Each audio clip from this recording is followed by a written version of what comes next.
ഇന്നെന്റെ മണവാളൻ വന്നാൽ മണവാട്ടിയായി ഞാൻ അവിടെ കാണും. Praise the Lord. എന്റെ പ്രസംഗം ഇവിടെ അവസാനിപ്പിക്കുമ്പോൾ ഞാൻ സാധാരണ വിവാഹവേദികളിൽ ചെയ്തു വരാറുള്ളത് പോലെ ഞാൻ തയ്യാറാക്കിയ 2 മണിക്കൂർ നീണ്ടു നിൽക്കുന്ന കൌൺസിലിംഗ് മെസ്സേജ് അടങ്ങിയ DVD ഞാൻ ഈ കുഞ്ഞുങ്ങൾക്ക് നൽകുകയാണ്. Praise the Lord. കുടുംബജീവിതത്തിന്റെ എല്ലാ മേഖലയും ഞാനതിൽ ടച്ച് ചെയ്യുന്നുണ്ട്. പരസ്യമായി പറയാവുന്നതും പറയാൻ പാടില്ലാത്തതും അനേക കുടുംബങ്ങളെ കൌൺസിലിംഗ് ചെയ്തതുമായ ഒരുപാട് വിഷയങ്ങൾ ഈ DVD ഉൾപ്പെടുത്തിയിട്ടുണ്ട്. അവസരം പോലെ നിങ്ങൾക്ക് ഇത് ശ്രദ്ധിക്കാവുന്നതാണ്. സ്തോത്രം.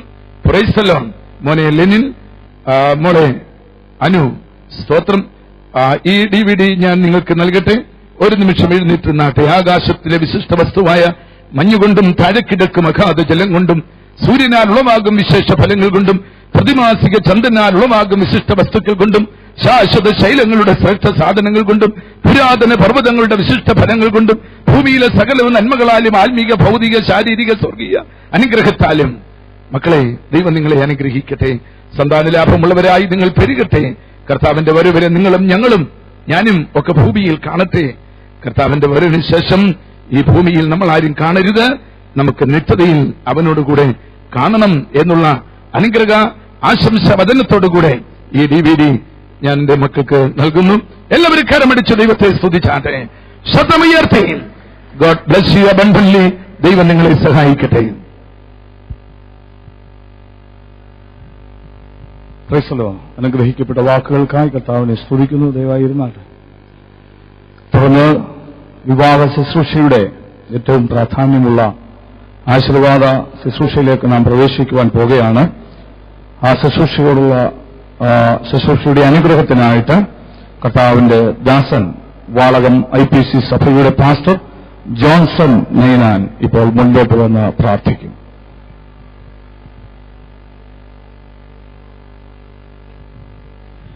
സ്വർഗത്തിലും ഭൂമിക്കും നാഥനായ ഞങ്ങളുടെ പ്രിയ പിതാവേ, അവിടുത്തെ ഏകജാതനായ പുത്രന്റെ ധന്യവും പരിശുദ്ധവുമായ നാമത്തിൽ അവിടുത്തെ തിരുസന്നിധിയിൽ ഒന്നിച്ച് സന്തോഷത്തോടെ ഞങ്ങൾക്കടുത്തു വരുവാൻ ദൈവം അനുവദിച്ച നല്ല അവസരത്തിനായി സ്തോത്രം.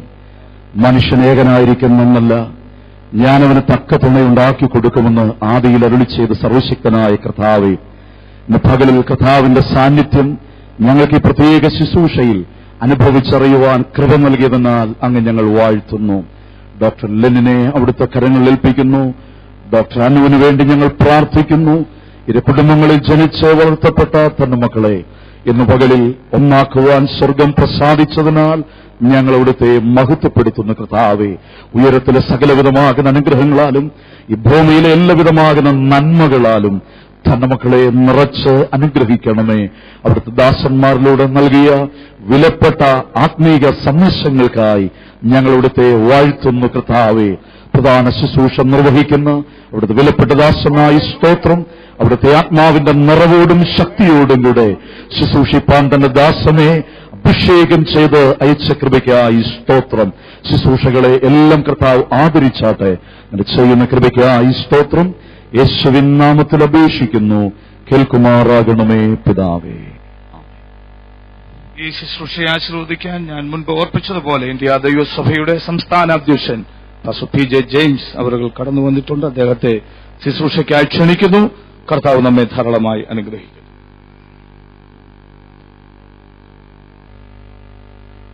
ഇന്ന് വിവാഹിതരായി തീരുന്ന ലെനിൻ എബ്രഹാം ജോർജ്, കർത്താവിന്റെ വലിയ ദാസൻ പാസ്റ്റർ എബ്രഹാം ജോർജ് അവറുകൾ, നിയുക്ത വധു അനുഗ്രഹീതയായ അനു ജോയ് ജോർജ്, അവരുടെ പിതാവ് ജോയ് ജോർജ്, അവരെ ക്ഷണിച്ചു വരുത്തിയിരിക്കുന്ന എല്ലാ സദസ്യരും, ഈ വേദിയിലും സദസ്സിലും ഉപവിഷ്ടരായിരിക്കുന്ന പുകൾപെറ്റ അനുഗ്രഹീതന്മാരായ കർത്താവിന്റെ വിലയേറിയ ദാസന്മാർ ഓരോരുത്തരും, ചർച്ച് ഓഫ് ഗോഡിന്റെയും IPCയുടെയും മുൻനിരയിൽ നിന്ന് അധ്വാനിക്കുന്ന ക്ഷണിതാക്കളായിരിക്കുന്ന ദൈവത്തിന്റെ വിലയേറിയ ദാസന്മാർ, വിശിഷ്ട അതിഥികളായി കടന്നു വന്നിരിക്കുന്ന സുഹൃത്തുക്കള്, ചർച്ച് ഓഫ് ഗോഡിന്റെ സ്റ്റേറ്റ് കൌൺസിലിനെയും സ്റ്റേറ്റ് ബോർഡിനെയും പ്രതിനിധീകരിച്ചുകൊണ്ട് ഇവിടെ സന്നിഹിതരായിരിക്കുന്ന പ്രിയപ്പെട്ടവർ, നല്ല ഗാനങ്ങൾ ആലപിക്കുന്ന ഹോളി ബീറ്റ്സ്, ഇവിടെ നടക്കുന്ന കാര്യങ്ങളിലൊക്കെ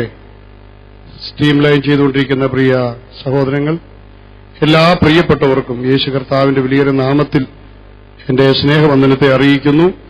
കർത്താവിന്റെ ദാസന്മാർ ഓർപ്പിച്ചതുപോലെ പാസ്റ്റർ എബ്രഹാം ജോർജ് അവറുകള് ചർച്ച് ഓഫ് ഗോഡിന് ഒരു അഭിമാനമാണ്. താന് നാട്ടിലും വിദേശത്തും ഈ പ്രസ്ഥാനത്തിനു വേണ്ടി ആയുസ്സും ആരോഗ്യവും ആസ്തിയും ഒരുപോലെ ചെലവഴിക്കുന്ന ഒരു പ്രിയപ്പെട്ടവനാണ്. തന്നോടുള്ള ആദരസൂചകമായിട്ടാണ് ഇത്രയും ദൈവദാസന്മാർക്ക് ഇവിടെ കടന്നു വരുവാൻ ഇടയായിത്തീർന്നത്.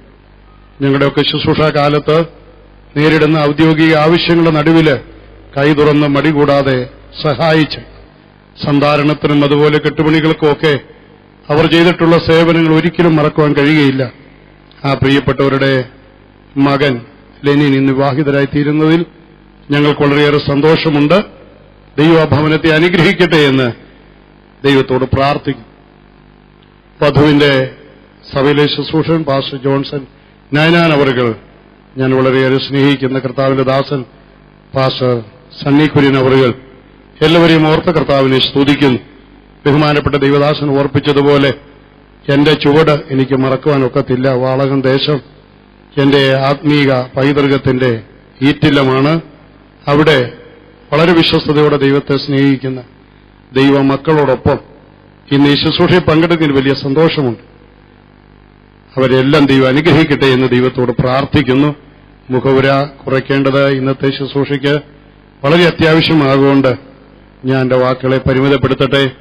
ധന്യമായൊരു ശുശ്രൂഷയ്ക്ക് നമ്മൾ സാക്ഷ്യം വഹിക്കുന്നു. കടന്നു വന്നിരിക്കുന്ന എല്ലാവർക്കായും ദൈവത്തിന് സ്തോത്രം അർപ്പിക്കുമ്പോൾ നമ്മൾ വളരെ സങ്കീർണമായിരിക്കുന്ന ഒരു സംഭവത്തിന് സാക്ഷ്യം വഹിക്കുന്നവരാണ്. വിവാഹം എന്നുള്ള കാര്യം ഇത്തരുണത്തിൽ ഊന്നി പറയേണ്ടത് വളരെ അത്യാവശ്യമായ കാര്യമാണ്.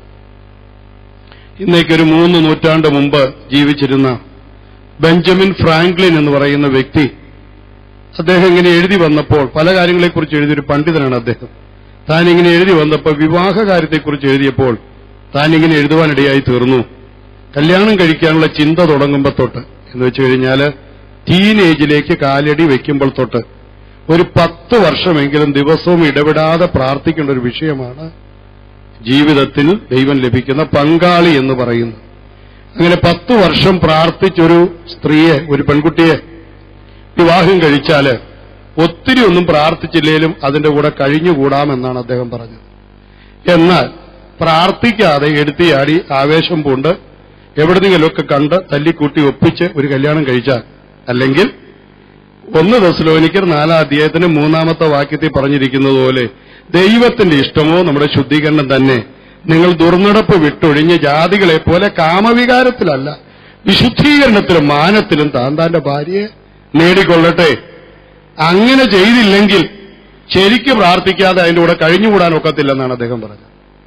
ചൈനക്കാരതിന് മറ്റൊരു രീതിയിലാണ് പറഞ്ഞത്. ഒരു കുഞ്ഞിനെ സ്കൂളിൽ അയക്കുമ്പോൾ 1 നേരം പ്രാർത്ഥിച്ചാൽ മതി.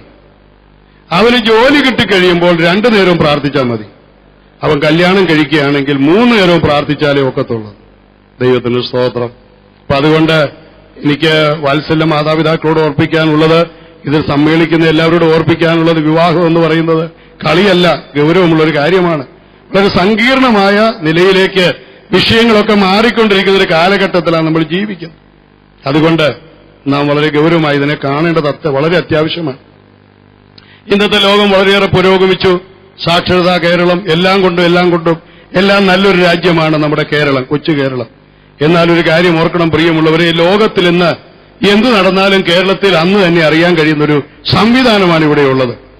ഇന്നത്തെ ലോകത്തിൽ ഏകദേശം 83 തരത്തിലുള്ള വിവാഹങ്ങൾ നടക്കുന്നു എന്നാണ് പൊതുവെ പറയപ്പെടുന്നത്. എന്നാൽ കേരളത്തിന്റെ ചരിത്രം പരിശോധിച്ചാൽ പൊതുവെ 8 തരത്തിലുള്ള വിവാഹങ്ങളെ കേരളത്തിൽ ഇതുവരെയുള്ള ലിസ്റ്റ് അനുസരിച്ച് നടന്നിട്ടുള്ളൂ. എല്ലാം ഞാൻ വിശദീകരിക്കുന്നില്ല. എന്നാൽ ഇന്നത്തെ ലോകത്തിൽ എവിടെയും നടക്കുന്ന വിവാഹങ്ങളെ 3 ആയിട്ട് തിരിക്കാൻ കഴിയുമെന്നാണ് പറയുന്നത്. ഒന്നാമത്തേത് കോഹാബിറ്റേഷൻ. എങ്ങനെയോ 2 പേര് കണ്ടുമുട്ടി ഒന്നിച്ചങ്ങ് താമസിക്കുക. പള്ളി ഒരു തടസ്സമല്ല, പുരോഹിതനൊരു തടസ്സമല്ല, മറ്റാരും തടസ്സമല്ല, ഞങ്ങൾ 2 പേരും തടസ്സമല്ല. അതുകൊണ്ട് ഞങ്ങൾ അങ്ങ് ജീവിക്കുക, ഞങ്ങൾ അങ്ങനെ ഭാര്യയും ഭർത്താവായിട്ട് ജീവിക്കുക. ആരെങ്കിലും ചോദിച്ചാൽ ഭാര്യയും ഭർത്താവ് എന്ന് പറയത്തില്ല, ബോയ് ഫ്രണ്ടും ഗേൾ ഫ്രണ്ടാന്ന് പറയത്തുള്ളൂ. 70 വയസ്സായ കിളവനോട് ചോദിച്ചാലും പറയുന്നത് ആരാ? എന്റെ ബോയ് ഫ്രണ്ട്, എന്റെ ഗേൾ ഫ്രണ്ടാ. അങ്ങനെയുള്ളൊരു സമൂഹത്തിലാണ് നമ്മൾ ജീവിക്കുന്നത്. ദൈവത്തിന് സ്തോത്രം. രണ്ടാമത്തെ വിവാഹം എന്ന് പറയുന്നത് എല്ലാം കൂടെ കൂട്ടിച്ചേർത്ത് പറഞ്ഞ രണ്ടാമത്തെ വിവാഹം എന്ന് പറയുന്നത്